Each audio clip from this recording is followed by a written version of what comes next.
El siguiente ponente que tenemos es Fernando Fantova.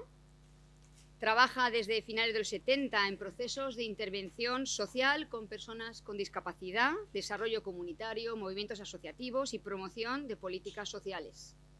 Está habilitado como educador social, es licenciado en Filosofía y Ciencias de la Educación, sección Psicología, máster en Gestión y Desarrollo de Recursos Humanos y doctor en Ciencias Políticas y Sociología. Trabaja desde mediados de los 90 como voluntario, como asesor profesional, como consultor independiente en España, pero también en América Latina, en temas de gestión de organizaciones de acción social, en desarrollo estratégico del tercer sector y en políticas públicas de servicios sociales. Durante 4 años ha ejercido responsabilidades políticas al servicio público en el Gobierno vasco, como viceconsejero de Asuntos Sociales y director de una fundación interdepartamental para la innovación sociosanitaria. Su trabajo de intervención y consultoría social se orienta al diseño y acompañamiento de estrategias de organizaciones de sector público y de voluntariado en ámbito de políticas de bienestar y programas sociales en sentido amplio. Como veis, tiene un largo currículum en este área de la que va a hablar, una larga trayectoria profesional y es excelente orador. Nos va a dejar con los ojos así cuando le escuchemos. No te quiero robar tiempo. Muchas gracias por venir. Muchas gracias. Muy bien, pues muchas gracias.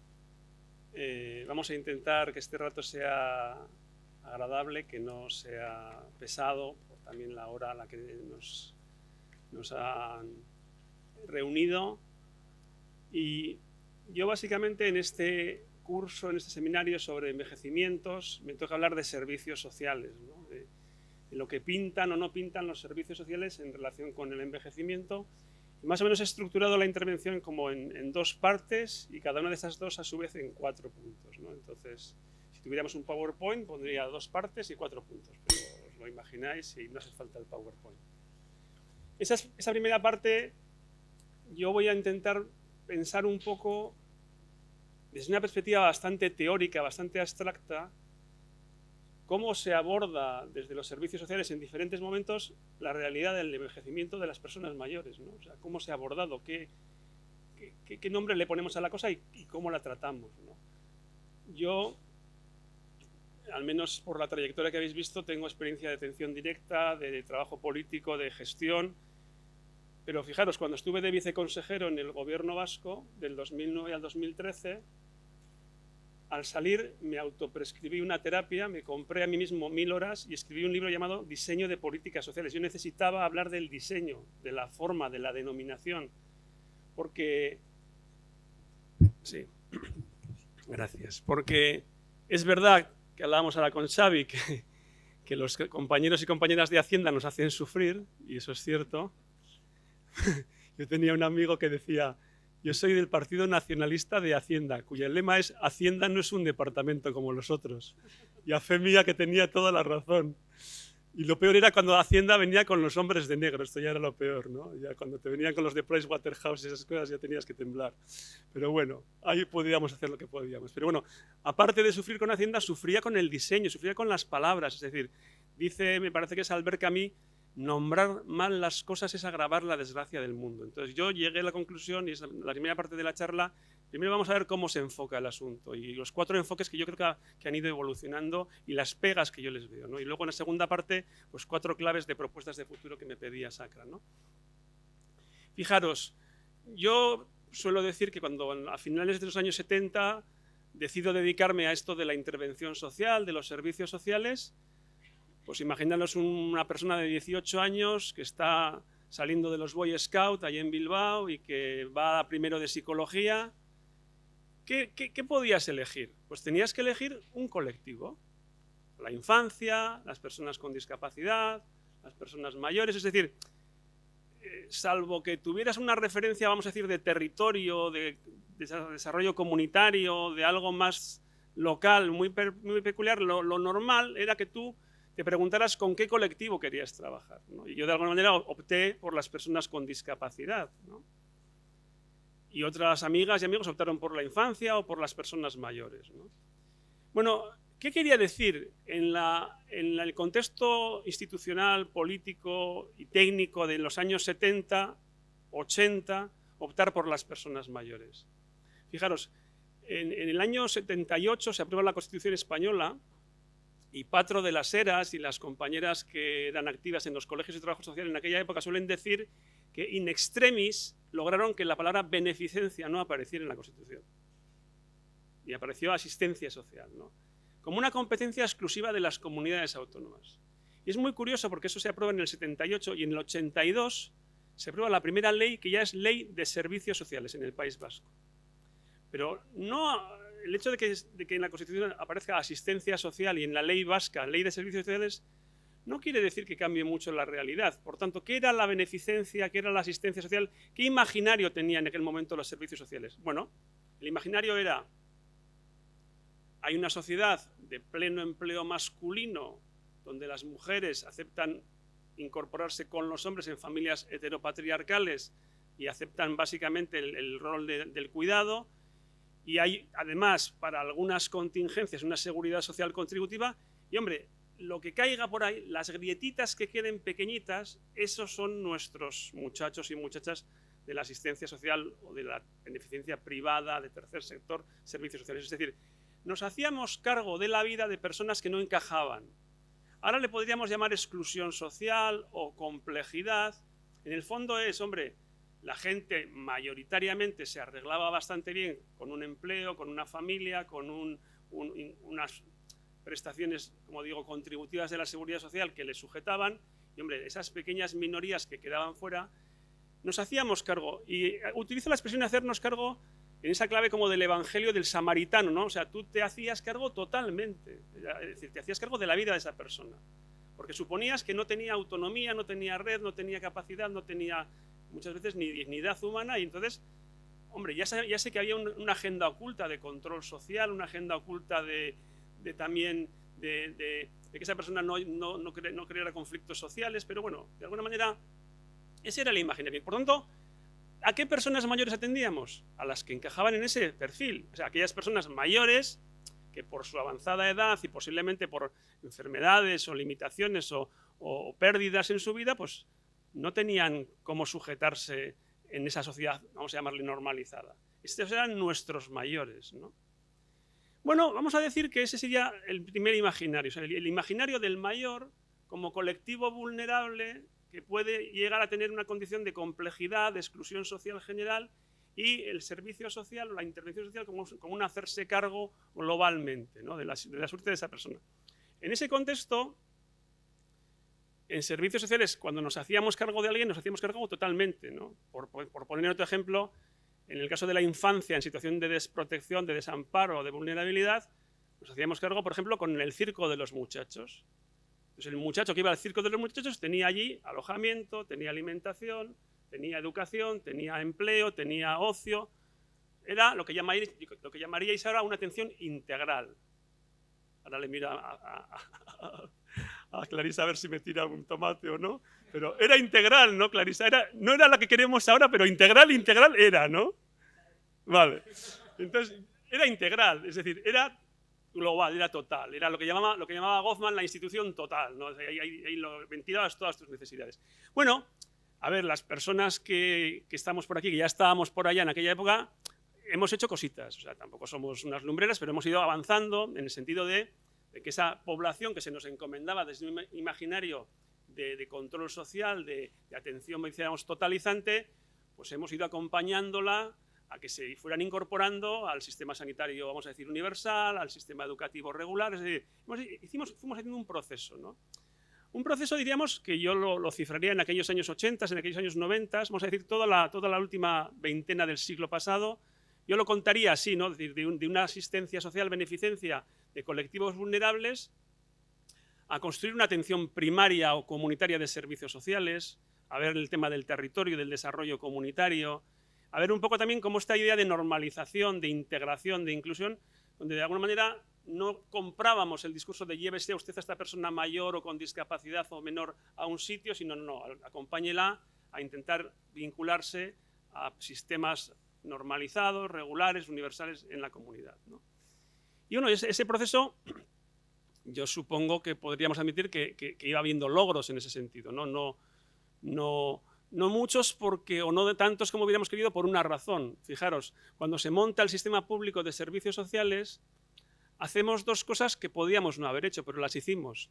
La primera es darle la primaria a los ayuntamientos y la especializada a las diputaciones o gobiernos.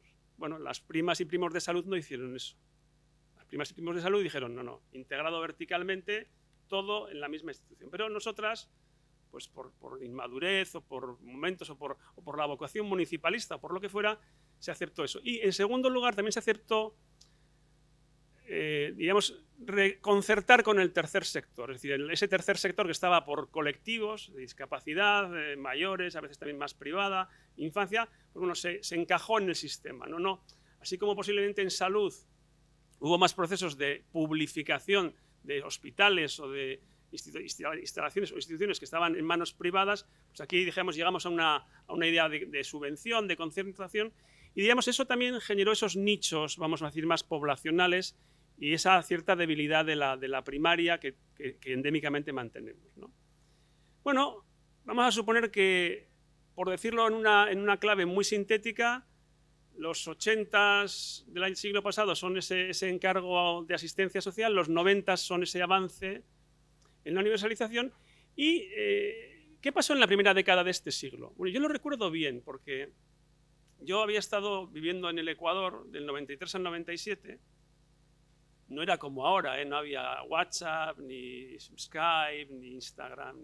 Yo escribía una carta a mano y la llevaba a un box y tardaba 15 días en llegar, la recibía mi madre, es decir, era otro mundo, ¿no? Y después de estar 4 años en otra parte del mundo, llegué y la gente hablaba de la dependencia. Digo, ¿qué es eso? La dependencia. Sonaba como cool, sonaba como europeo, y yo decía, ¿y no nos habíamos dado cuenta de que había personas en situación de dependencia antes? No, sí nos habíamos dado cuenta, pero no le llamábamos así. Vale. Se va alargando, luego fue Ley de Promoción de la Autonomía Personal y Atención a las Personas en Situación de Dependencia. Se va alargando en ese comienzo del siglo y se aprueba en el 2006, ¿no? Y es muy curioso, porque, a ver, ¿cómo se abordaba la dependencia? Entendiendo por dependencia funcional una necesidad importante de ayuda de otra persona en tus actividades de la vida diaria. Obviamente se abordaba desde la seguridad social, ¿no? Con la ayuda de tercera persona, prestación contributiva, no contributiva, vale. Pero los servicios sociales nos ocupábamos de las personas en situación de dependencia funcional. Dentro de las entidades o servicios para la discapacidad o para personas mayores u otras cosas. Pero compramos la movida esta dependencia. O sea, compramos la movida porque venía con esa bandera del derecho subjetivo, venía con una bandera de dinero. O sea, creímos que nos creímos que con el empujón de esa ley nos íbamos a convertir en ese famoso cuarto pilar del estado de bienestar. Nos mosqueaba un poco que parecía que hablaban de otra cosa, que no hablaban de servicios sociales, sino de la dependencia, y nos poníamos un poco incómodos. Y hoy comentábamos con Norberto en la comida, incluso algunas personas metimos una enmienda que pone en la ley y lo pone en los principios, esto de la dependencia obviamente será a través de los sistemas públicos de servicios sociales de las comunidades autónomas. Sí, para que nadie pensara que se iba a crear un sistema aparte, ¿no? Pero el hecho es que sí hacía un poco de ruido. Yo recuerdo, por ejemplo, yo creo que hubo un error estratégico, como no nos estaba viendo nadie por streaming, lo puedo decir.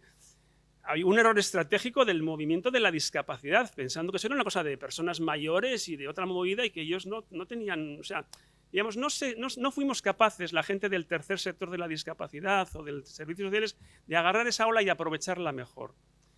Y entonces diríamos, yo le compro a Norberto el discurso de los recortes, pero también creo que la ley tiene defectos de diseño, tiene defectos de concepción.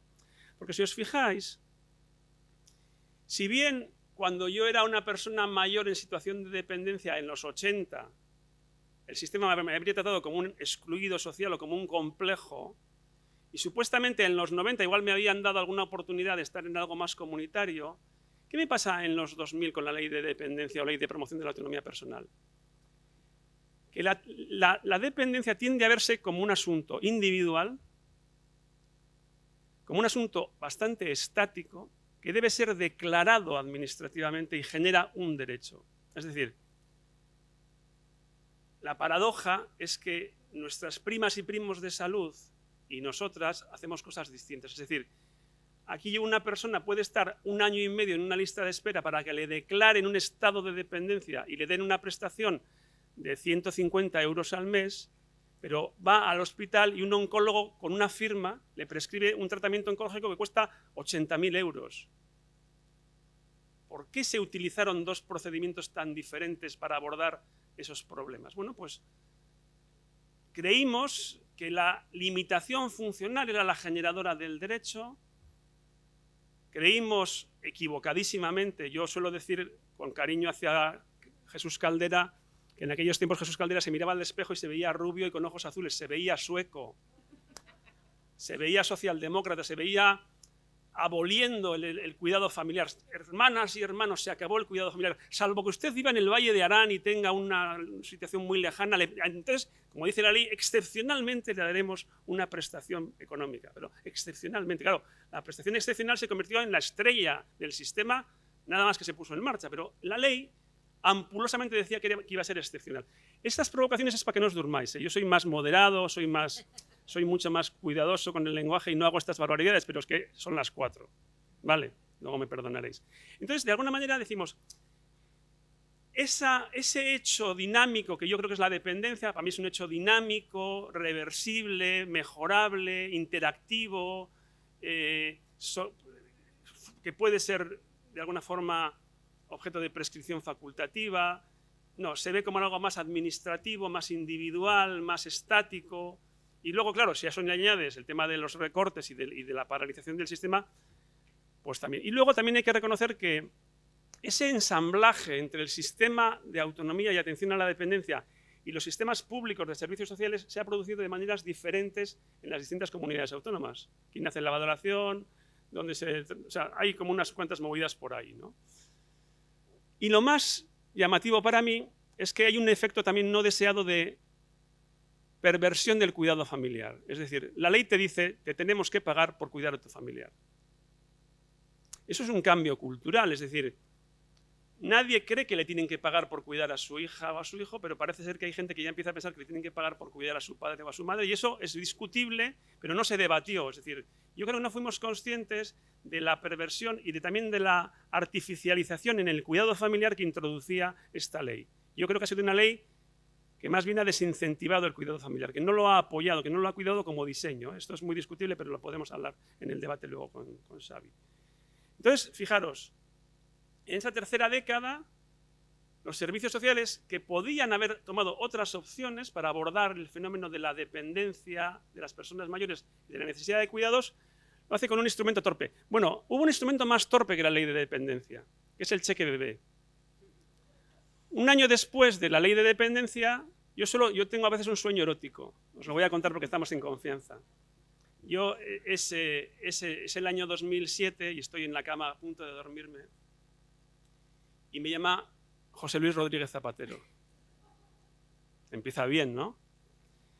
Y me dice, Fernando, te quiero contar que mañana es el debate del Estado de la Nación, y está hablando aquí con los ministros y tal, y voy a anunciar una medida que va a ser el cheque bebé. Y yo, ahí me despierto, ¿no? ¿Qué es eso del cheque bebé, José Luis? No, hombre, es una cantidad así a tocateja de 2.500 euros cada vez que nazca una criatura o sea adoptada. Digo, no, José Luis, no, por favor. Mira, si tienes 1.400 millones tontos al año, lo que vamos a hacer es lo siguiente. Tú con ese dinero vas a crear unos equipos comunitarios en los servicios sociales de base que van a incentivar el autocuidado de la gente. Entonces yo le empiezo a José Luis, le digo como ronca, ¿no?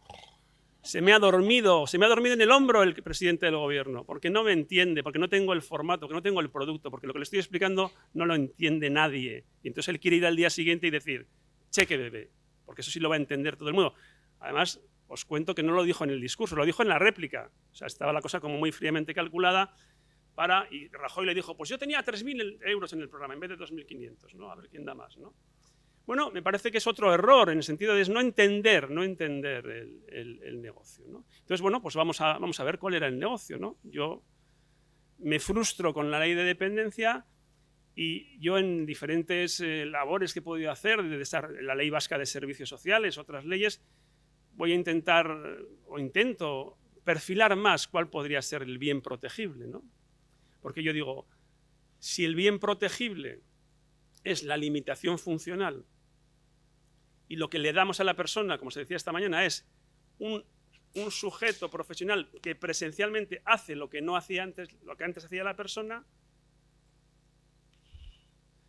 tecnológicamente es como bastante flojo y parece que bastante insostenible y bastante caro y bastante... Es decir, no puede ser que lo que genera un derecho a la atención sea la limitación funcional y que la respuesta sea complementar con una funcionalidad de alguien que está allí simplemente lo que hace la persona. Algo más hay que pensar, ¿no?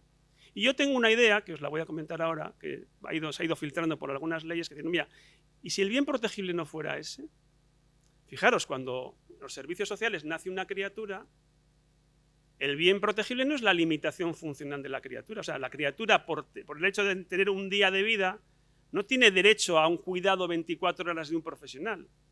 Solo si su familia no encaja con su limitación funcional natural, actuamos. O sea, el bien protegible, si tomamos como ejemplo la infancia, sería el mix entre autonomía funcional y soporte de las redes primarias, ¿no? Y yo pregunté, ¿por qué no podemos teorizar que ese sea el bien protegible para todos los servicios sociales? Es decir, que en realidad esto que veíamos como exclusión relacional del sinhogarismo, como discapacidad intelectual, como dependencia funcional del mayor, como desprotección del niño, en el fondo no será en todos los casos un hecho de limitación funcional o autonomía funcional y red primaria, red familiar y comunitaria. Bueno, pues yo he venido defendiendo eso, he venido defendiendo una relectura de los servicios sociales donde se diga que para todos el bien protegible es esa interacción, autonomía, relación, y que evidentemente entiendo que tiene problemas, pero que por lo menos podamos explorar qué puede querer decir eso, ¿no? Y termino esta primera parte de la intervención, porque realmente yo he llegado a una conclusión todavía más fuerte, ¿no? Claro, yo os podría contar esto que os he contado, que cuando yo hace 40 años entré en la intervención social y me metí en la tribu de la discapacidad y trabajé con personas con discapacidad y sus familias, pude avanzar algo en autonomía, en integración, en inclusión, en comunidad. Llegó la ley de dependencia, de alguna manera volvía a un paradigma más asistencialista, aunque se pretendía universal, volvía a mi rollo de la interacción. Pero claro, descubro que cuando visito la tribu de los que se fueron con mayores o la tribu de las personas que se fueron con infancia, todas están diciendo lo mismo. Prevención, comunidad, elementos, vamos a decir, más aguas arriba, no esperemos a que el tema se ponga tan chungo. Pero hay una contradicción, porque dijimos las estructuras y los recursos en el presupuesto están colocados en esa llamada asistencia especializada y la dificultad que hablábamos con Xavi ahora era ¿cómo le vendo al mamerto de turno de Hacienda esas movidas happy flowers y hippies de lo comunitario, de lo preventivo? Tenemos un problema, Houston, ¿no? Bueno, yo me he hecho una reflexión y os lo voy a contar con el ejemplo de la faja abdominal. No es mío el concepto, ¿eh? Ya sabéis que un consultor es un tipo que te roba el reloj, te da la hora y te cobra. Es decir, somos como parásitos, ¿no? Es lo peor que hay un consultor. O sea, hay cosas peores, pero no se pueden ni nombrar. Pues estaba con un compañero en la zona de Asmariñas, en Galicia, y me decía, mira, yo iba al gimnasio y le decía al del gimnasio, al del pilates, que quería tener músculos y tal, en los brazos, en las piernas, y me decía, no, primero la faja abdominal. Es decir, si tú no tienes los músculos, bueno, es lo del suelo pélvico cuando das a luz, es decir, si tú no tienes esta parte como bien montada muscularmente, ya puedes tener los bíceps que quieras, que eso se te descuadra, ¿no? Y él lo ponía como ejemplo para casos que tienen él de infancia muy complicada, y decía, claro, cuando tienes una criatura pues con muchas complicaciones de apego, de descontrol de impulsos, de desvinculación, tú necesitas ir al territorio, a la familia, a la comunidad y necesitas algo que sujete. Pero claro, nos encontramos con que ya no hay muchas veces cosas que sujeten, ¿no? Es decir, en el modelo social del que veníamos como asistencia social, podíamos hacernos cargo e incluso soñar con reincorporar a la gente porque había un modelo social que sujetaba la faja abdominal. Aunque fuera patriarcal, capitalista y todas esas cosas, pero sujetaba, es decir, había modelo social. yo pienso que quizás es una hipótesis, nos esté pasando algo parecido a lo que pasó en el ámbito de la ecología ambiental. Pilar, me corrige si me equivoco. Durante muchos años contaminábamos el medio ambiente y pensábamos que eso era una externalidad despreciable, que no pasaba nada. Tú tirabas ahí humo o serrín y tal, hasta que esta peña de molestos y molestas de los ecologistas nos dijo, no, mira, es que esto es circular, porque te vuelve en forma de cambio climático, te vuelve en forma de agujero de la capa de ozono, y tú eres ecodependiente. Como eres ecodependiente, como eres una parte del ecosistema, no puedes atacarlo impunemente porque al final tú mismo colapsarás, ¿no? Oye, si nos está pasando eso con la interdependencia, es decir, si el problema ya no es que hay algunas personas que necesitan cuidados o que necesitan acompañamientos, sino que hay un problema sistémico de destrucción de la interdependencia relacional que sujeta a la sociedad, entonces estaríamos en otro negocio.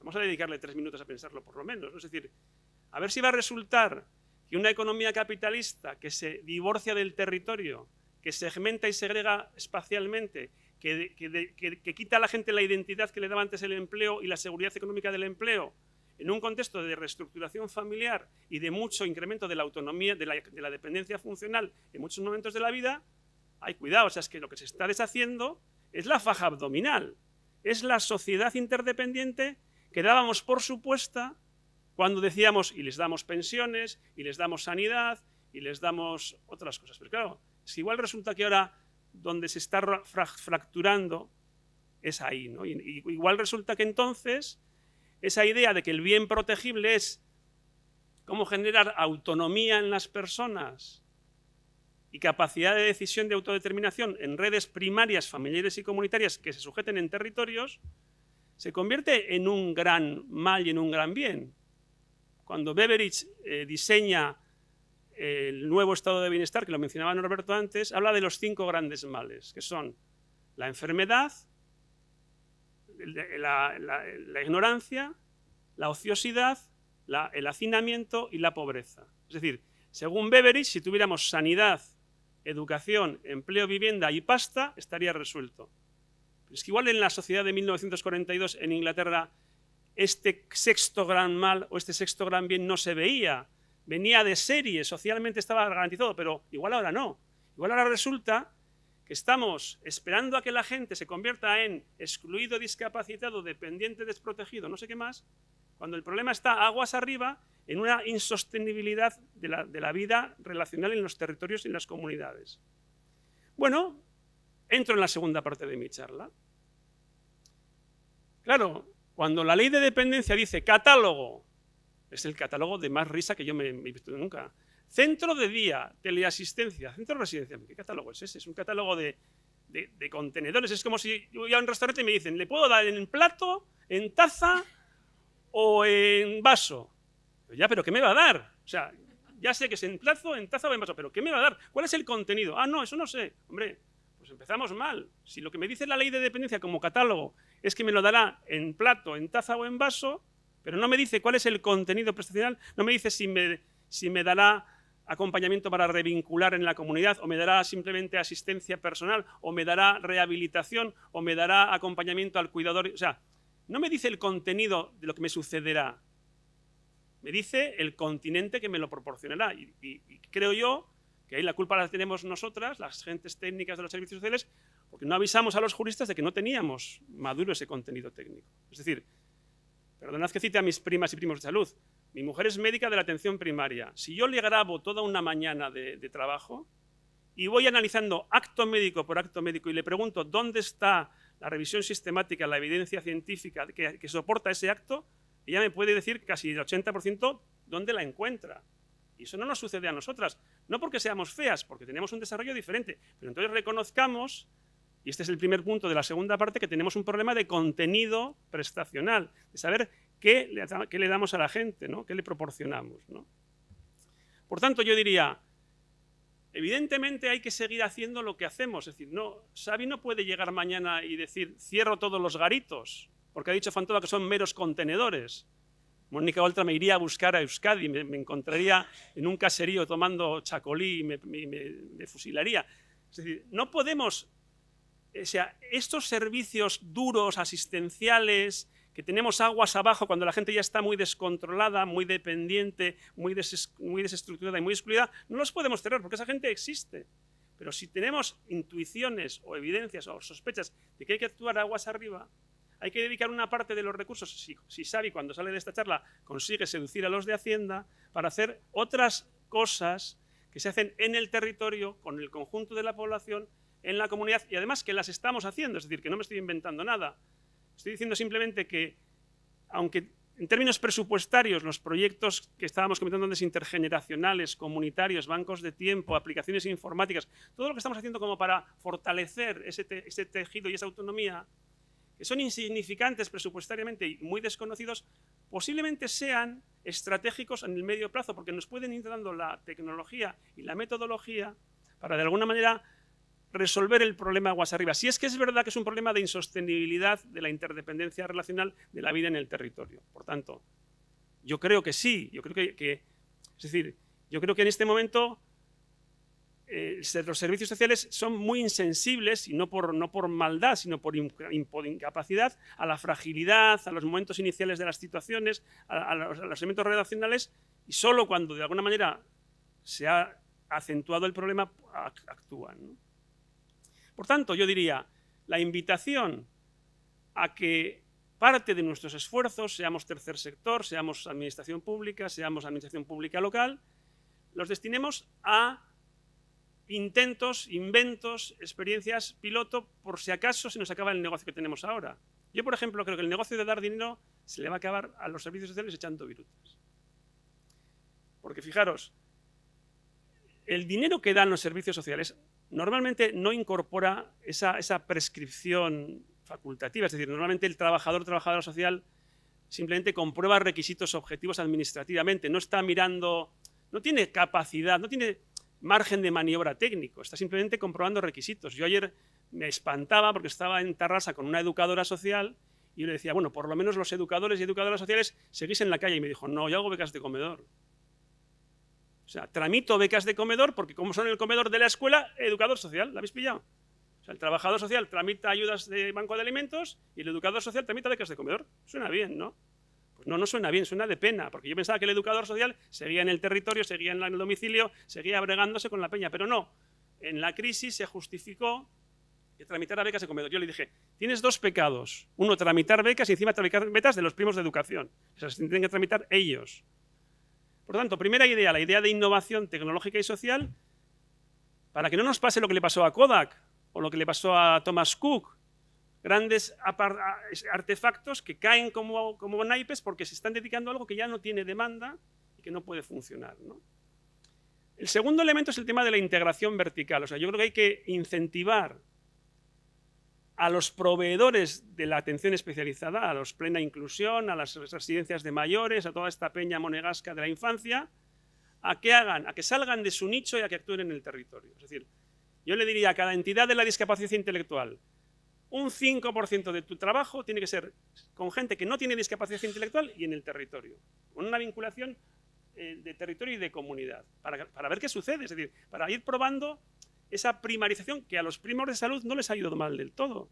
Porque los primos de salud antes tenían unos médicos de cabecera que te daban la patada para el hospital y ahora tienen una gente que está en la primaria intentando ver con una mirada comunitaria y familiar lo que pueden hacer. También se está colapsando, no digamos que no, pero de alguna manera entramos en el tercer elemento, que es la integración horizontal, ¿no? El otro día decía una compañera del hogar de infantes, del Jardí d'Infants del Raval, decía, yo participo en 37 mesas intersectoriales y de trabajo en red. Y yo dije, ¿tienes una cuchilla, por favor? Que me quiero cortar las venas.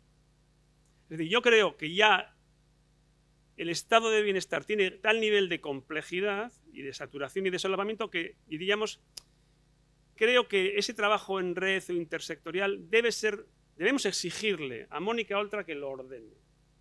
No en vano, en Navarra y en Valencia, Comunidad Valenciana, que es donde hay una vicepresidencia social, está algo más ordenado que en otros sitios donde no hay esa vicepresidencia social. Eso hay que reconocerlo. Es decir, el poder tener elementos de vivienda, elementos de empleo, elementos de servicios sociales, elementos de garantía de ingresos y poderlo ordenar, y que no sea el de la Caixa Pro Infancia que se le ocurre y que monta una mesa intersectorial, que es la número 37 exactamente del Raval, pues me parece que es como decir, mira, hay modelos de atención integrada, hay gente que solo necesita que esté clarito dónde está cada cosa, hay gente que necesita protocolos, hay gente que necesita gestión de casos, hay gente que necesita servicio integrado.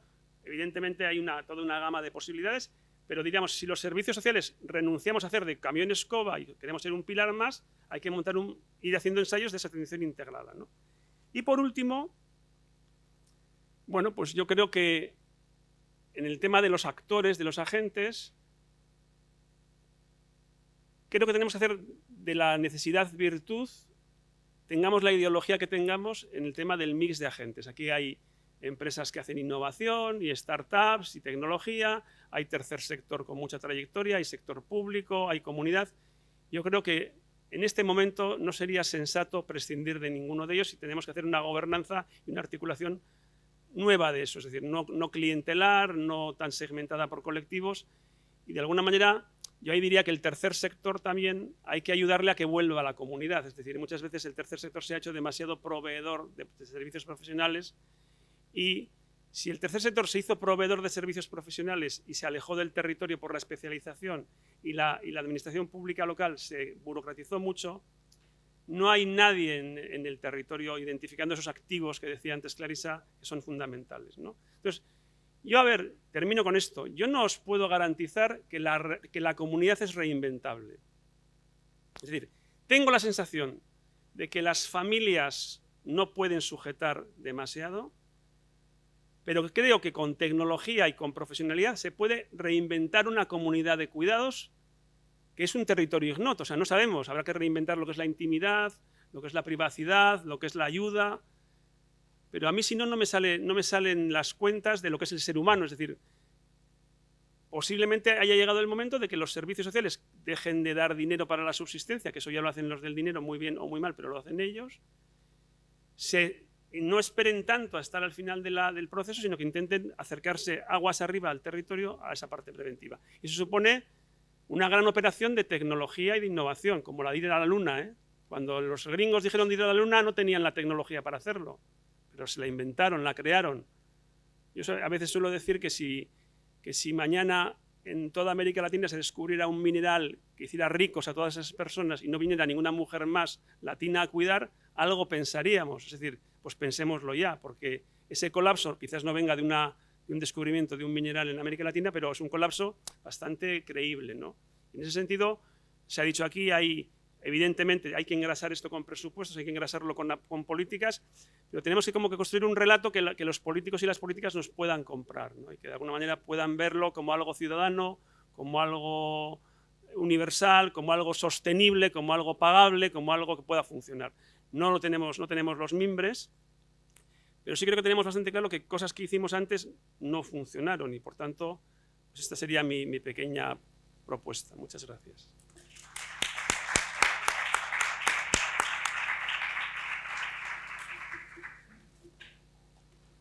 Bueno, pues gracias por la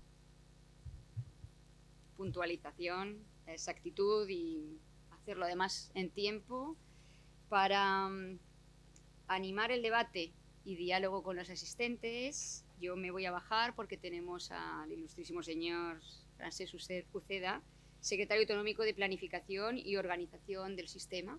Así que... Bien, buenas tardes. Bueno, en primer lugar, gracias a Sacramento Pinazo por invitarnos a la Generalitat y ahora a Fernando Fantoa por escucharlo, que tantas veces nos escuchamos mutuamente. La verdad es que yo lo oía y ahora, antes de empezar el debate, sí que es verdad, yo os abandonaré cuando acabe estaba previsto que esté la cloenda, pero os abandonaré porque me voy a negociar con Hacienda, precisamente con esos hombres de negro.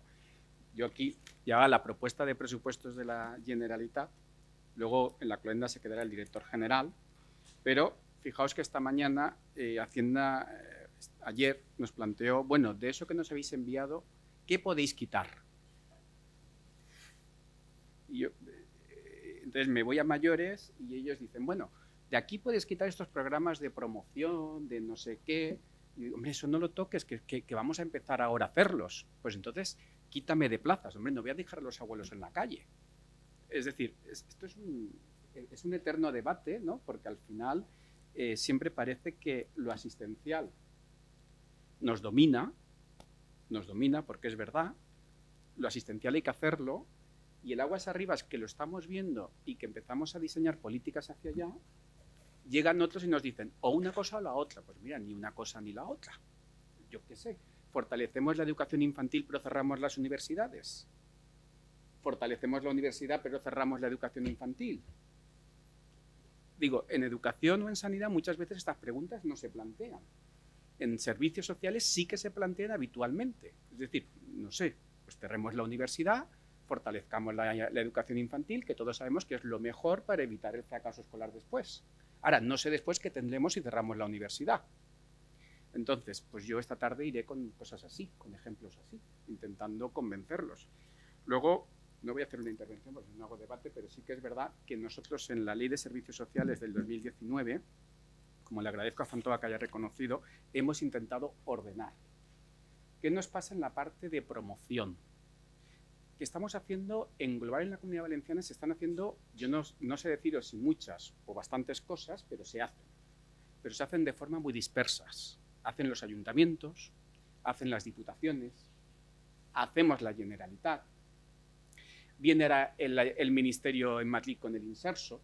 Es decir, todas estas cosas de promoción también tendríamos que aclararnos entre todas las administraciones, porque ¿qué hace el Ministerio haciendo políticas de promoción en un ámbito que en todo caso nos tendría que dar el dinero y dejar que articuláramos nosotros las políticas de promoción? Es decir, en estos momentos, en la parte de promoción, hacen los ayuntamientos, hacen las diputaciones, hace la Generalitat y hace el Ministerio.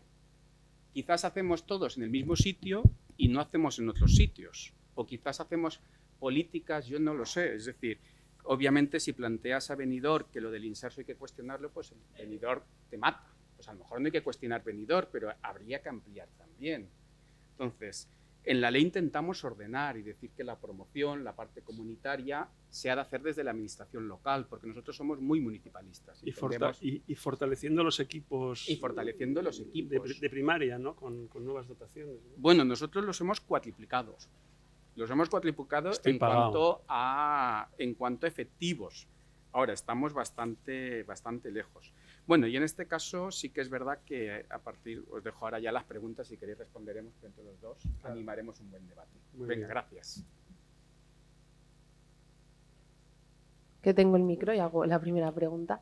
Quería hacérsela a Fernando y era en relación dentro del ámbito autonómico, ¿alguna buena práctica que identificarías que fuera más relevante dentro del territorio nacional que se pudiera aplicar en la Comunidad Valenciana y ayudar a mejorar la situación actual?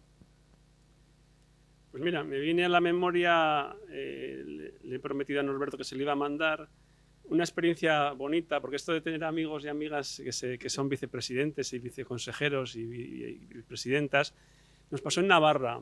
En Navarra, Miguel Laparra, el que ha estado estos 4 años de vicepresidente para la parte social, pues me encomendó que hiciera un trabajo de plan estratégico de servicios sociales, ¿no? Y me dijo, mira, ya hemos trabajado muy participativamente en la parte de inclusión, mayores y tal y cual, y esto sería un proceso más sencillito y que tú lo remates un poco, ¿no? Entonces, bueno, hicimos un trabajo con jefas y jefes de servicio, directoras, directores, y bueno, pues yo le entregué un documento y me dijo Antidio, el responsable del observatorio, me dijo, mira, pues parece que no hay más aportaciones, lo cerramos. Pero el 28 de diciembre, Día de los Inocentes, me dice Laparra, vente para acá, chaval, vente a Pamplona, que no está tan lejos de Bilbao. Y dijo algo muy sensato, que es, mira, aquí hay muchas ideas que están muy bien, pero estamos haciendo cosas que van en esta línea. Vuelve a exprimir a mi gente un poquito más y saca algunas. Y entonces, si coges el plan estratégico, que lo he puesto en Twitter estos días, tienes las grandes líneas que he mencionado, integración horizontal, integración vertical, de innovación, las tienes con un cuadrito después que pone una buena práctica, ¿no? Por ejemplo, el tema de atención temprana en Navarra, esa visión de que la atención, o sea, tú estás en atención temprana, no sabes si esa criatura es candidata a tener una discapacidad, una exclusión o cualquier otra cosa. Integrar más la atención temprana y sea una atención temprana más con la criatura y con el entorno, por ejemplo, ¿no? El modelo de atención temprana en Navarra me parece interesante, ¿no? El programa ERSISI, que es un programa de integración horizontal, empleo, servicios sociales, con personas perceptoras de prestaciones de garantía de ingresos, ¿no? Es decir, por ponerte esos dos ejemplos, que van uno en la línea de integración vertical o de innovación, en la línea de integración horizontal. El tema, por ejemplo, de tercer sector, que lo han manejado pues, de una manera, quizás con una especie de fundación para republificar algunos servicios, pero con una mayor claridad o trazabilidad en el concierto con el tercer sector. Bueno, yo creo que hay unas cuantas buenas prácticas que, como te digo, ya está el documento aprobado y van en estas líneas que te mencionaba de acotamiento del objeto, de integración vertical y horizontal y de un nuevo ecosistema de agentes. Yo, creo, por ejemplo, creo que la experiencia del observatorio en Navarra, ¿no? De tener un observatorio que lidera toda la elaboración de planes, que lidera toda...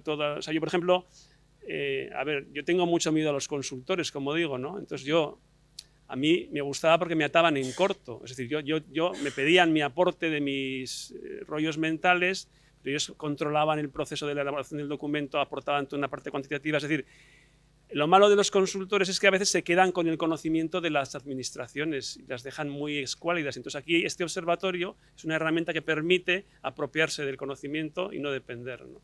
Entonces, bueno, yo os invito a que miréis ese documento, porque hay unos cuantos cuadritos grises con buenas prácticas, ¿no?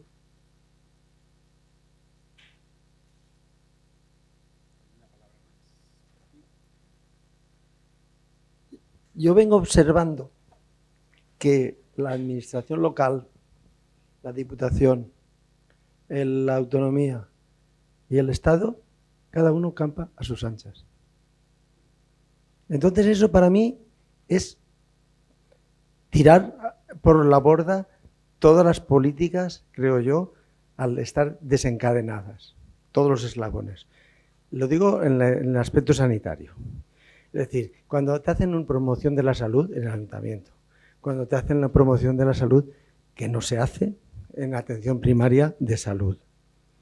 Entonces yo me sorprendo, por más vueltas que le doy y por más que intento comprenderlo, no llego a ninguna conclusión. Y digo, estamos derrochando. Y luego resulta que en la autonomía nos dicen, que hay que reducir 500 millones. Ostras, pero si se dice, es que todo esto es lo que yo llevo, es que está tan bien estudiado que no le puedo quitar nada porque rompo la cadena.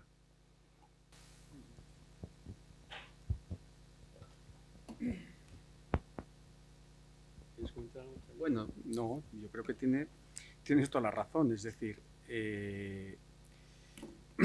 fíjate, lo que decía antes, nosotros en promoción, ahora digo cómo vamos a intentar reordenar. Luego, si queréis... Pero cuando hemos hecho los análisis, pues claro, las propias universidades con las Universidad para Mayores es una muy buena experiencia de envejecimiento activo. Es decir, que hay muchos actores que hacen toda una serie de cosas, con lo cual no es real que no se esté haciendo. Ahora te miro a ti y ahora me surgen ideas del tercer sector, luego hablaré, una idea crítica. Pero en este sentido, el conjunto de administraciones hacemos. Ahora, nosotros en la ley que hemos dicho que creemos que esto quien mejor lo puede hacer es el ámbito local. Y que la Generalitat lo que nos tocaría en este papel es financiar al ámbito local, tener planes estratégicos para que ellos puedan y cooperar técnicamente, pero que nosotros no debemos de hacerlo. Y nosotros debemos de hacer la parte más asistencial. En este sentido, en la ley que hemos hecho, nuestro crecimiento en los últimos 20 años, por ejemplo, de plazas de tercera edad en residencias, han sido los ayuntamientos, porque la Generalitat en 20 años no ha hecho ni una residencia de tercera edad. Ni una. Hablo de antes del 95. ¿Y quién lo hacía? Los ayuntamientos. Los ayuntamientos porque tenían el problema ahí. Cuando estamos hablando con los ayuntamientos, ¿qué nos han dicho? Es que no las podemos sostener. Es que no las podemos sostener. Efectivamente, es que un ayuntamiento no puede sostener un hospital. Y nosotros lo que hemos dicho en la ley es, vamos a abrir un proceso de transferencias, pero es que en esta comunidad estamos como en los años 80, abriendo un proceso de transferencias porque está absolutamente desordenado. La Ley 5/97 de Servicios Sociales, cuando hablaba de competencias, decía, la Generalitat tiene estas competencias, los ayuntamientos tienen estas y las diputaciones estas. Pero luego añadía una línea que decía, pero bueno, cualquiera puede hacer lo que le dé la gana en su ámbito del territorio. Con lo cual, todo lo anterior, que eran páginas y páginas, no servían para nada. Porque yo me acogía a eso. Entonces, ahora mismo nosotros nos hemos lanzado con los ayuntamientos y hemos dicho, queremos que hagas promoción. El Ayuntamiento de Valencia el otro día decía, vale, pero os quedáis con nuestra residencia. Vale, vamos a hablar esto, pero nosotros queremos que los ayuntamientos, por lo tanto, estamos preparando el proceso para que nos transfieran las residencias municipales de una gran cantidad de ayuntamientos, podría decir las plazas, pero lo que no queremos perder en ese proceso de transferencias es que ellos dejen de invertir ese dinero. Queremos que ese dinero lo inviertan en esas aguas arribas. Este es el elemento que estamos. Para ello, estamos ahora con un decreto que se aprobará en enero o febrero del 2020, que es el decreto de colaboración interadministrativa entre las administraciones en la Comunidad Valenciana. Parece mentira que no tuviéramos un órgano de coordinación interadministrativa en la Comunidad Valenciana entre ayuntamientos, diputaciones y Generalitat en estos 20 años. Y ahí hablamos de una cosa que es el contrato programa, donde queremos fijar, usted ayuntamiento nos pasa esta residencia, pero a su vez va a realizar todos estos programas de autonomía, envejecimiento, servicio de ayuda a domicilio, es decir, todo aquello que usted pueda hacer mejor que nosotros, con más proximidad, y además con más proximidad, y cuando un ayuntamiento, no digo, todo esto es muy debatible, pero quien más puede articular la comunidad no somos nosotros. Quien más puede articular la comunidad es un ayuntamiento. También pueden articularla, pero lo que estoy seguro es que la Generalitat no puede, ni lo va a hacer bien, porque quien más puede adaptarse a la realidad es un ayuntamiento. Quien mejor puede prestar una calidad asistencial somos nosotros. Entonces, en este debate, pero esto empieza a partir del año que viene. Es que vamos con 25 años de retraso. Esto es muy malo, tiene una parte buena, que podemos aprender de los errores, de los que han dicho otros. Tiene una parte buena. Voy a decir, yo siempre intento decir, bueno, tiene una parte buena. Entonces, vamos a empezar el proceso de transferencias para que los ayuntamientos. Ahora, ¿qué tenemos? Llevo toda una semana reunido con las diputaciones. Bueno, las diputaciones de la Comunidad Valenciana es el único órgano administrativo que tiene un superávit. La Diputación de Alicante, la de Castellón me decía el otro día en una reunión que tiene 25 millones en remanentes en plazo fijo en los bancos. Es decir, son organizaciones que no tienen competencias y entonces le decíamos, bueno, en el contrato programa podemos vincular que parte de este dinero vaya al apoyo de los municipios rurales, porque si uno va a Castellón, que se va a encontrar todo el interior de Castellón. Y le estamos diciendo, precisamente para desarrollar programas, para atender a la gente, porque a su vez luego hablamos del gran problema del despoblamiento. Sí. Luego sigo en todo caso. Más cuestiones. Ya había una persona. Sí. ¿Tienes tú? Vale. No sé si se oye. Bueno, Sí, sí. buenas tardes. Soy Salvador Almenar, soy el director de los servicios sociales del Ayuntamiento de Mislata, un poco por situarme. Yo creo que, y aprovechando que estáis los dos, ¿no? Evidentemente que los recursos se han cuadruplicado en los últimos 4 años. El dinero tampoco me preocupa excesivamente porque al final sabemos lo que tenemos, sabemos lo que la Consellería con sus líneas nominativas nos traspasa a los ayuntamientos, sabemos también los recursos que tenemos los propios ayuntamientos. ¿Sabéis qué me preocupa más? Me preocupa el relato.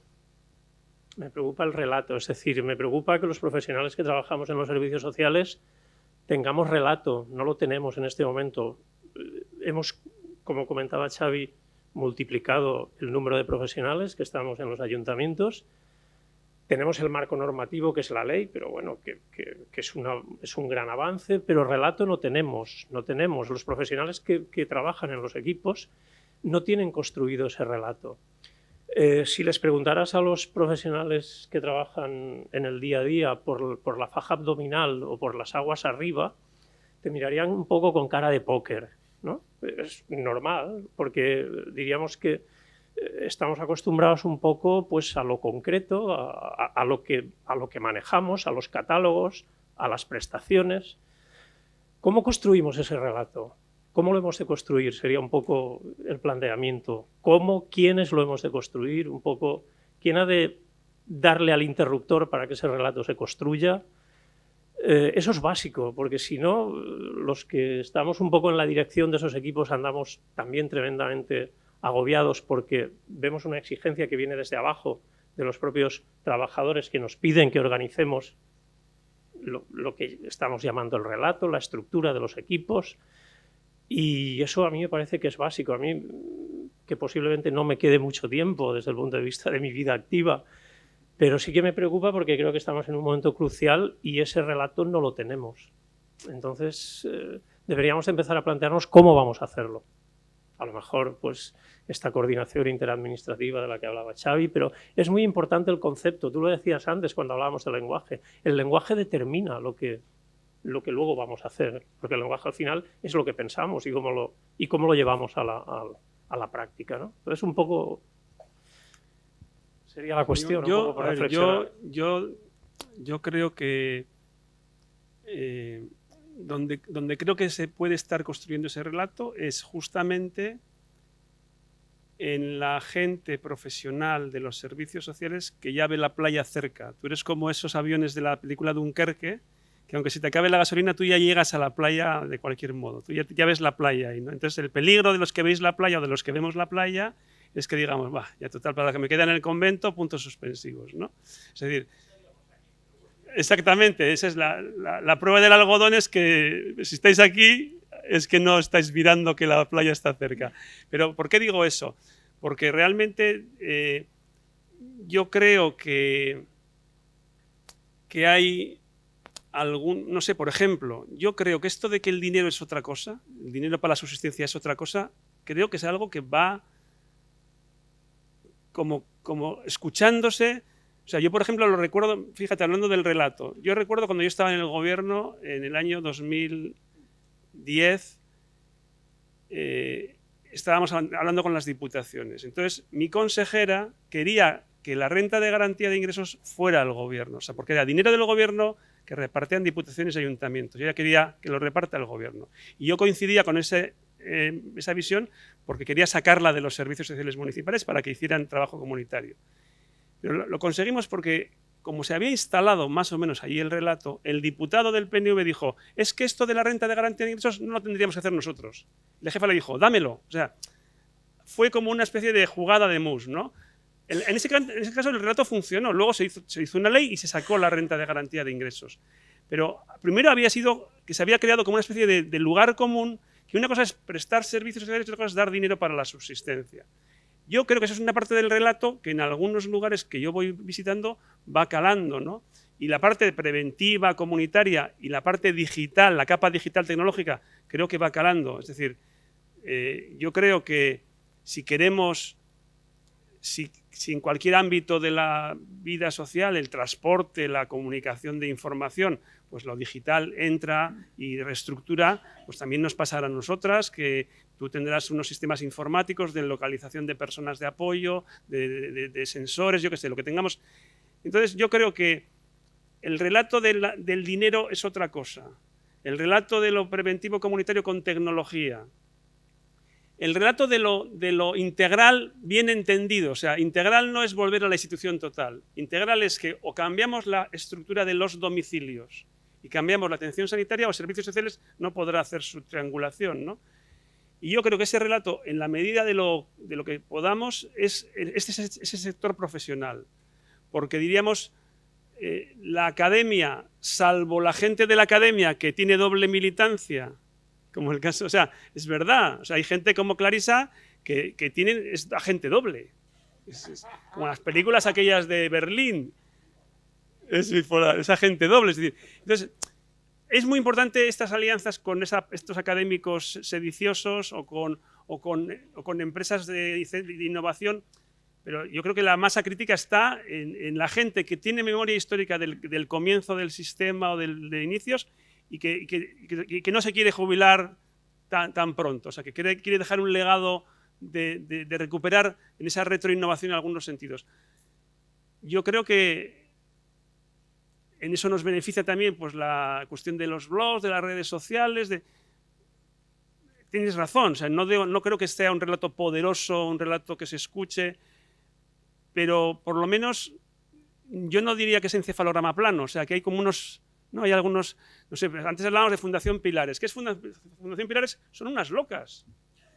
no, no tendrían que existir, pero se les ocurrió y existen, y con muy poca estructura, con muy pocos recursos, hacen ruido, por ejemplo, ¿no? Entonces es como, no sé, ayuntamientos, personas, o sea, una especie como de setas, todavía son setas, ¿no? Pero yo sí que tengo como la... ¿Te acuerdas de 1, 3, 100.000 Vietnams que decía, no sé si al Che Guevara? O sea, hay que como que, no sé si eclosionará o no, puede ser que no, pero yo coincido contigo en que en el terreno del relato podemos ir como haciendo que un nuevo sentido común de las cosas. Yo estoy pensando en el plan estratégico de Navarra, plan estratégico de Cantabria, plan estratégico de Cataluña, la nueva ley valenciana, la nueva ley asturiana, documento de bases, o sea, cosas que van como sucediendo, entidades, tal, que podríamos decir con mucha buena voluntad que hay un cierto aroma, sentido parecido en estas claves, ¿no? Pero sé que estoy haciendo un poco de wishful thinking, ¿eh? Bueno, le quería contestar a Salva por algunas cosas. Bueno, Quería Salva, preguntarte... sí. Yo creo en esta parte, y creo que con sinceridad, queremos construir un relato que hemos perdido. Entonces este es el problema. En la Comunidad Valenciana perdimos el relato, pero lo perdimos en 3 planos. Y este es el problema, al menos con el que yo me encuentro, que igual lo compartimos o no. Lo perdimos en el plano político, lo perdimos en el plano técnico y en el plano ciudadano. Entonces, perdido ese relato en los 3, ahora ¿cómo hacemos o cómo reconstruimos un nuevo relato? En el plano político, es decir, con las leyes de austeridad, que todo el mundo ha asumido, y la izquierda también con la ley de sostenibilidad. Recuerdo que estamos con los presupuestos de Montoro, es decir, que hemos cambiado, pero los presupuestos siguen siendo, la ley de sostenibilidad sigue siendo, la Diputación de Castellón tiene un plazo fijo con 20 y pico millones, la de Valencia tiene 165 millones, es decir, en plazos fijos y las administraciones locales. Sin embargo, yo empecé los servicios sociales en los 90 y yo iba a mi concejal y le decía, oye, necesito X dinero para tal, y me decía, no hay ningún problema. Nosotros teníamos en Burjasot una radio para trabajar preventivamente con los chavales con medidas judiciales. Y yo me iba al juez y le decía, oye, ponle una medida que sea venir a la radio. Y me dice, ¿y eso qué es? Digo, porque yo en la radio le obligo a que aprenda a escribir, y a leer y a escribir. Entonces, todos esos elementos de creatividad de los servicios sociales que yo recuerdo no existen hoy en día, porque el político no lo apoya. ¿Qué es esto? ¿Qué es esto? Quieren catálogos muy claros y muy escritos. Y dicen, ¿y esto no es de la comunidad? Es decir, el político local, al menos con lo que me estoy encontrando con muchos políticos, yo que soy reivindicar de lo municipal, es que los servicios sociales que es un problema, es un conflicto, es un no sé qué. ¿Por qué no lo hacéis como sanidad y educación, que lo lleven desde arriba? En el plano técnico, con los mejores que yo me entiendo es con la generación de 58 para arriba en servicios sociales. Posiblemente porque han conocido unos servicios sociales como los que yo conocí, pero con los más jóvenes, y algunos los he tenido yo en el aula, cuando voy a hablar con ellos les digo, al final en el café les digo, yo creo que igual t'hauria de versus per la meua assignatura. Perquè és que crec que... Vull dir, un relato tan administrativista, pero claro, llevan 15 años en un sistema donde un gobierno lo ha reducido al tema administrativista y lo hemos comprado. Y ahora te digo, y el relato ciudadano, este es terrible. Y ojo, no quiero decir con el ciudadano. El relato ciudadano muchas veces nos hemos encontrado con algunas nuevas fuerzas políticas que casi que quiere que colaboramos a las instituciones totales. No voy aquí a hablar de nombres y apellidos, pero casi nos están pidiendo pobreza energética, pobreza de no sé qué. Y yo al final digo, mira, habrá pobreza, pero no energética, no de no sé qué, no de no sé menos. Y es más, nos dicen, y los temas de pobreza energética, y esto desde la más izquierda, o teóricamente la más izquierda, que lo lleve servicios sociales. Y yo digo, no, que lo lleve industria, porque esto será de las grandes cibertrolas. Será un problema de las cibertrolas y será un problema que el Estado no controla esto. Porque yo efectivamente tengo ayudas de emergencia para la pobreza, para las dificultades, pero no me digan que tengo que controlar a esto. De esas fuerzas políticas también se me dice, no, usted dele vivienda a los... No, hombre, no. Entonces tenemos una consejería de vivienda para los que no sé qué y una consejería y nosotros llevamos vivienda. Entonces, ahora recuerdo la última reunión con plataformas de chavales de CAP, de centros de atención primerenca, de centros de estimulación temprana, que por ejemplo, todo el tema de los padres. No, queremos cuidador, en el tema se coge en la ley de autonomía, queremos además que se le dé en el CAP no sé cuánto, y yo le decía, mira, con el horario que me estás haciendo, tu hijo está de 9 de la mañana a 9 de la noche con nosotros. ¿Cuándo está contigo? O sea, y lo entiendo al padre, porque cree que una mayor estimulación su hijo va a estar mejor, pero no es verdad. Entonces,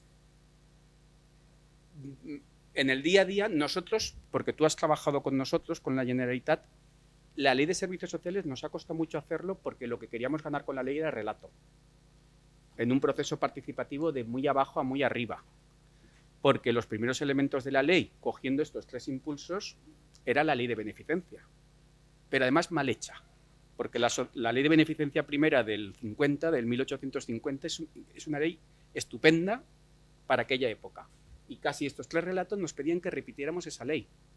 Entonces, la ley de servicios sociales hemos hecho un proceso participativo de 18 meses para ganar relato.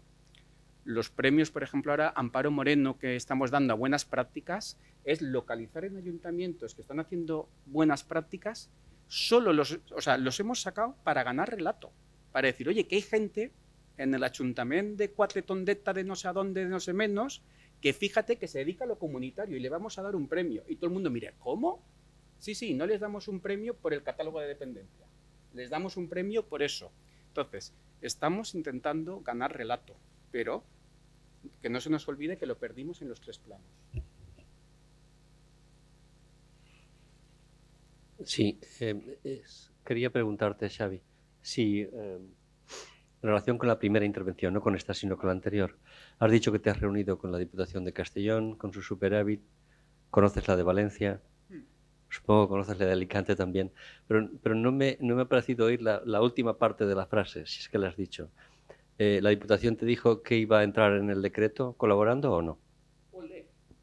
Es una pregunta que busques, estás buscando... Anem a veure.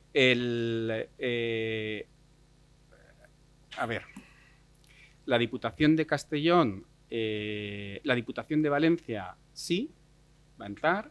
La Diputación de Castellón, en estos momentos, cuando estuvimos con ellos, se encuentran con muchas ganas. Recordemos que allí ha gobernado toda una saga familiar desde el 1800, casi podríamos decir, ¿no?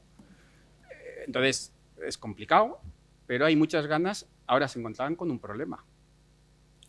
¿Cómo deshacer el pesebrismo? Es que 200 años haciendo pesebrismo para hacer otras políticas. Entonces, nos hemos comprometido a acompañarlos. La Diputación de Alicante es inexpugnable. Es decir, cuando intentamos llegar, nos cuesta mucho. Alicante, la Diputación y en estos momentos el Ayuntamiento de Alicante son muy difíciles. Es verdad que la Ley de Servicios Sociales, que nos la han llevado al Constitucional, nos la llevan porque la Generalitat lo que hace con esa ley es decir, los servicios sociales son de interés general, servicio público esencial y por lo tanto puedo coordinar la acción municipal y la acción de las diputaciones. Entonces, hemos construido el marco legal porque fue aprobada por mayoría absoluta, como pide el estatuto en su artículo 46 o 66. Entonces, eso es lo que hemos argumentado ante el Constitucional. Pero es que la anterior ley 5/97 no le daba ninguna capacidad a la Generalitat de planificar ni de ordenar. Esta sí.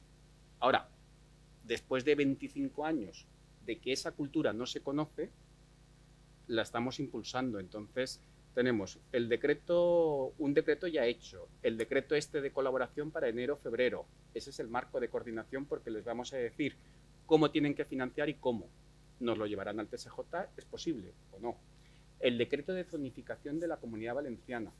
Es decir, el ciudadano desde dónde recibe cada prestación. Y un decreto que es un escenario financiero a 4 años. Vamos a generarle a cada ayuntamiento un escenario financiero a 4 años con el contrato programa para que pueda pensar qué políticas quiere. Porque en la fecha actual es entre que lo ponemos en el presupuesto, entre que se lo transferimos y él piensa lo que hace, 31 de diciembre y tiene que justificar. Es decir, no es un marco de pensar. El actor local no puede pensar, solo le queda que ejecutar. ejecutar. Por lo tanto, cuando hay relato, es que hemos generado un marco para que la gente no tenga relato. Entonces, hemos de generar un marco para que la gente pueda pensar. Entonces, son decretos del Consejo, por lo tanto, cuando se aprueben, nos va a costar, Valencia nos cuesta mucho menos, porque hay una tradición, incluso yo algunas de las cosas que estamos innovando con la Diputación, en el marco con las diputaciones, yo siempre les digo, ojo, que esto Rus ya lo hacía. Otra cosa es cómo lo hacía. Es decir, que la Diputación de Valencia desde los años 80 tiene otra forma de colaborar con la Generalitat. Castellón ahora se apunta al carro y Alicante pues va más lento. Pero hemos generado el marco que nos permite coordinar.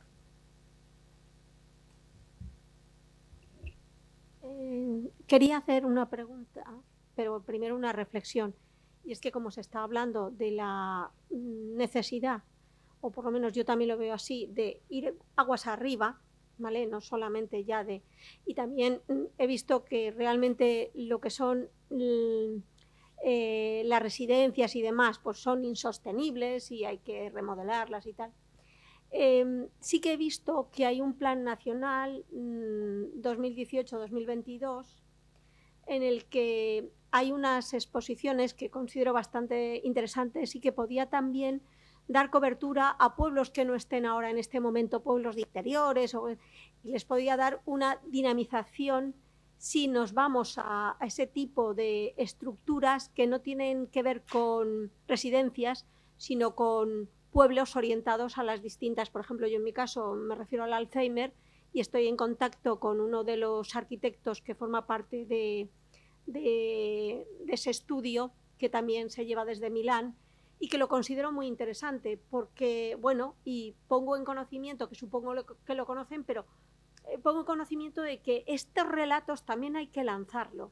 Hay que lanzarlos porque verdaderamente darían una ocupación diferente, también muy estructurada hacia las familias, y creo que tal y como yo lo he visionado, lo he visto, más o menos me mantengo en la línea de ese estudio, lo veo como muy positivo y sobre todo está aguas arriba, está en prevención, está en otra situación, está precisamente en no dar dinero, sino en utilizar esos recursos, también por supuesto personales también, como puede ser el propio individuo con su mantenimiento a través de su pensión, pero que es completamente distinto. Y en eso es donde yo digo que hay que construir también relatos que dan ganas de ir, que dan ganas de estar, porque los familiares también necesitamos saber que vamos a contar con algo así cuando la situación ya no esté tan bien.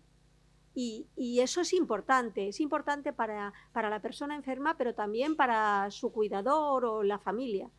Y eso no lo estoy demasiado viendo, y sí que me gustaría que entrase en el relato que hay que hacer sobre el cuidado de la atención personalizada de cualquier tipo de persona con cualquier grado o tipo de dependencia. Sí, muy de acuerdo, totalmente de acuerdo, porque precisamente cuando hablaba yo de algunos efectos no deseados de la Ley de Promoción de Autonomía Personal y Dependencia, es que, por ejemplo, cuando se denuncia, la gente se muere sin recibir las ayudas, parecía que recibir una ayuda económica es la solución, es lo que te corresponde por tener una cosa que se llama dependencia y que es estable, estática, individual, ¿no? Cuando realmente la comprensión sería que cualquier persona, cuando empieza a notar, por alguna razón, puede ser progresiva, puede ser más drástica, una limitación funcional, lo que sucede es que esa persona primero tiene una reacción personal, se viene más arriba o se viene más abajo, y hay una reestructuración de su relación familiar y comunitaria con un entorno. Y en esa interacción, diríamos, lo que hacemos en servicios sociales ahora, dicho de una manera un poco cruda, es o bien esperar a que eso se deteriore lo suficiente para poderle poner en una cama, o bien nosotros mismos destruirlo. Es decir, el otro día comentábamos precisamente en Navarra, pues un caso muy concreto. Era una mujer mayor, pensionista, que vivía con 2 hijas. Una de ellas tenía un cierto problema de salud mental, otra una inteligencia límite, y de pronto pues la mujer mayor empezó a tener un cierto deterioro cognitivo y un juez determinó que se las ingresara. y fueron a 3 plazas residenciales. Para eso tú has tenido que destruir la vida. O sea, primero destruyes la vida, el empoderamiento, la autonomía, la ubicación, la interacción, y entonces luego pueden ejercer su derecho a esa plaza del catálogo de la ley de dependencia. Pero previamente has destruido todo lo valioso, o mucho de lo valioso que había. Evidentemente, el relato es justamente identificar esos bienes relacionales, esas capacidades personales, esa interdependencia humana y ese, dijéramos, valor añadido que aporta el cuidado primario en las relaciones naturales, y entonces identificar que lo que es la intervención profesional no es tanto reemplazar o sustituir esos cuidados primarios como saber qué hacer para acompañarlos, potenciarlos y complementarlos, ¿no? Entonces ese es para mí el relato a nivel técnico, es un poco ese, es decir, otra forma de vida interactiva, comunitaria, es posible, tenemos que reinventar, ¿no? Yo, por ejemplo, pues me reía el otro día con un caso concreto que era una mujer que no salía de casa en varios días y la farmacéutica dentro de un programa comunitario había avisado a la trabajadora social. La trabajadora social le llamó y le dijo que llevas 3 días sin salir de casa, me lo ha dicho la farmacéutica. La mujer se enfadó porque lo que el programa determinaba como apoyo vecinal fue visto como intromisión, cotilleo. Tenemos que aprender nuevos códigos, nuevas fórmulas, pero de alguna manera es un modelo de vida, un modelo de sociedad, ¿no? Y yo creo que en una sociedad donde parece ser que necesitamos menos empleo y menos empleo presencial para sostener la vida económica, podemos como reinventar esa vida comunitaria sin soñar en pasos hacia atrás, ni volver al patriarcado ni a la sociedad del control social, pero sí ver cómo con otro tipo de viviendas, con una gama de viviendas o alojamientos más diversa, que, insisto, todo esto se está haciendo. Quizás, como dices tú, nos falta que el relato lo ponga en valor, ¿no? y que descubramos que, o sea, a veces, a mí no me gusta cuando se dice, en la residencia lo más valorado es la comida. Digo, pues qué mala tiene que ser esa residencia, ¿no? Para que lo más valorado sea la comida, que no deja de ser un complemento de lo que sería la propia atención, ¿no?